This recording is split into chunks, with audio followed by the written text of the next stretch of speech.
Hi, everybody. It's Dr. Ellie Stein with the video tip of the month for August 2024. This one is all about mitochondria, what they do, what goes wrong, and how to improve your mitochondrial function so that you feel better and live longer. Now, most of you know that the mitochondria are considered the energy powerhouses of the cells. When they don't work well, we feel tired, we develop a bunch of symptoms and chronic inflammation. But you might not know that mitochondria do a whole bunch of other really important cell functions. I'm going to list just 4 to give you an appreciation. Number 1, they control something called redox. Redox is the balance between oxidation and reduction in our cells. Our cells are like batteries, and the mitochondria are constantly assessing the status of the charge of the battery. This is redox. If there's too much oxidation, the mitochondria make a decision to shift from oxidative phosphorylation, a process that efficiently produces 32 molecules of cellular energy, or ATP, for every molecule of glucose, to something called aerobic glycolysis, a much less efficient but safer form of energy production that produces only 2 molecules of ATP per glucose. Now, being in a state of aerobic glycolysis doesn't mean the mitochondria are dysfunctional or broken. It means that they're actually doing their job, protecting themselves and our cells from being irreparably damaged by free radicals. As many of you know, this downturn in energy production is a key feature of the cell danger response, which is thought to feature prominently in mecfs. Number 2, the mitochondria produce melatonin. You heard me right. By far the majority of melatonin in the body is produced in every cell in the body by the mitochondria and not in the pineal gland in the brain. Why might that be the case? Melatonin is a powerful antioxidant. Mitochondria are where free radicals are produced. Mitochondrial DNA is very vulnerable to oxidative damage, so it makes sense that the mitochondria would develop a way to make melatonin a powerful antioxidant on site to help protect them from the effects of free radicals. Melatonin is known to decrease inflammation in general and neuroinflammation in particular, something of interest to people with ME, FM, and long COVID. Mitochondria produce neurotransmitters. Now, I'm a psychiatrist. I thought I knew a lot about neurotransmitters. I had no idea until very recently that the mitochondria can produce noradrenaline, serotonin, and dopamine, molecules we normally think of as being solely associated with the brain. And through the production of these neurotransmitters, mitochondria are in constant communication with our brains, and they impact our neural function. So healthy mitochondria equals healthy brain. Number 4, the mitochondria connect our brain, our gut, and our immune system. There are things called cell-free mitochondria, up to a couple 100,000 in every mil of serum or blood. They travel around the body, possibly communicating in a quantum fashion to keep all of the cells and organs in our body in sync. So hopefully I've explained that the mitochondria are really, really important. Unfortunately, we are experiencing an epidemic of mitochondrial dysfunction.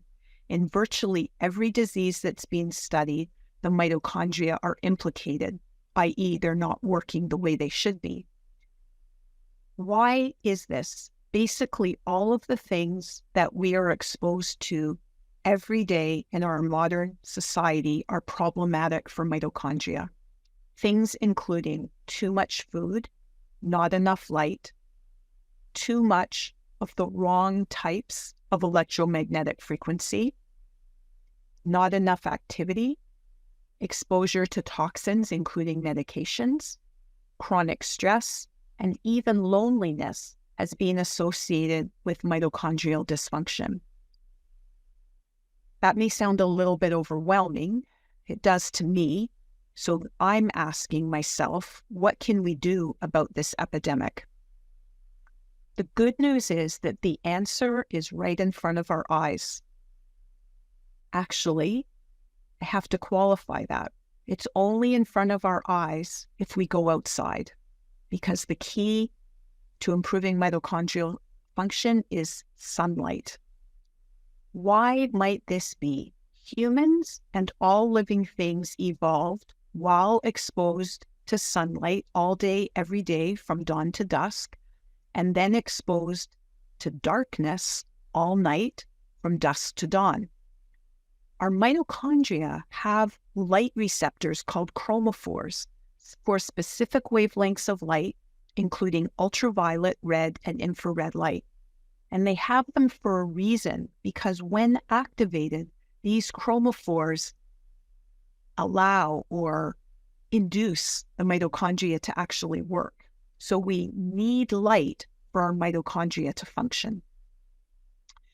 I want to just review, this will be a review for many of you. How can exposing our eyes to sunlight help us? Here are a few out of many, many ways. Exposure in the morning helps set our circadian clock for the day. As I just mentioned, exposure to light photons is needed for our mitochondria to actually work. UVB light in particular enables the production of vitamin D. And vitamin D, in really extensive research, has been associated with decreased all-cause mortality. That means people with high vitamin D levels are less likely to die from any cause, particularly including things like heart disease, diabetes, dementia, cancer, and autoimmune diseases like MS. Sunlight stimulates the production of something called beta endorphin, which is an endogenous, naturally occurring opiate. Some people are saying this is why we get addicted to sunlight. It makes us feel good. And some of you will already be thinking, but what about the risks of sunlight? So the research shows that the benefits of sun exposure outweigh to a considerable degree the real measurable increase in risk of some non-fatal skin cancers. Now you might be wondering, why the sun? Can I not stay in my cave and use artificial lights and have the same benefit? The answer is generally no. Sunlight is better for the following reasons. The wavelengths of sunlight vary from dawn to dusk, and all are important for our health in different ways.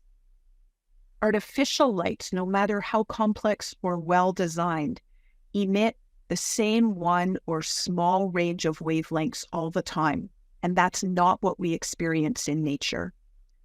Exposure to the wrong wavelengths of light, for example, pure blue light from screens, at the wrong time of day, especially in the evening, can cause more harm than good. So how could you start improving your health using the sun? The first rule of thumb, which I talk about no matter what the recommendation, is to start low and go slow. If you, for whatever reason, have been spending a good deal of time inside, extend your outdoor time by a few minutes a day. Don't jump by hours at a time. Here are the 3 times of day when sunlight is especially helpful. Get outside for 10 plus minutes every morning, as close as possible to sunrise without sunglasses. This will set your body clock or circadian rhythm for the day. Get outside during midday, that's from somewhere between 10 a.m. and 2 p.m. for up to an hour. This will give you a suitable dose of ultraviolet B light to make vitamin D, as well as red and infrared light to activate your mitochondria. Then go outside again around dusk, again for 10 plus minutes to reset your circadian clock for a good night's sleep. What I'm so excited about is that sunlight is free, it's accessible. Even the most severely ill house or bedbound patients may be able to sit or lie near an open window and get some benefits. This is a matter of progress, not perfection, so some natural light exposure is better than none. The health benefits, particularly for mitochondria, are significant. So in conclusion, our mitochondria do many critical functions more than just producing energy, as if that weren't already important enough. Unfortunately, our modern lifestyle is significantly impairing their ability to do their jobs. Daily exposure to sunlight is a free, accessible, safe solution. Please try it out and let me know what you experience.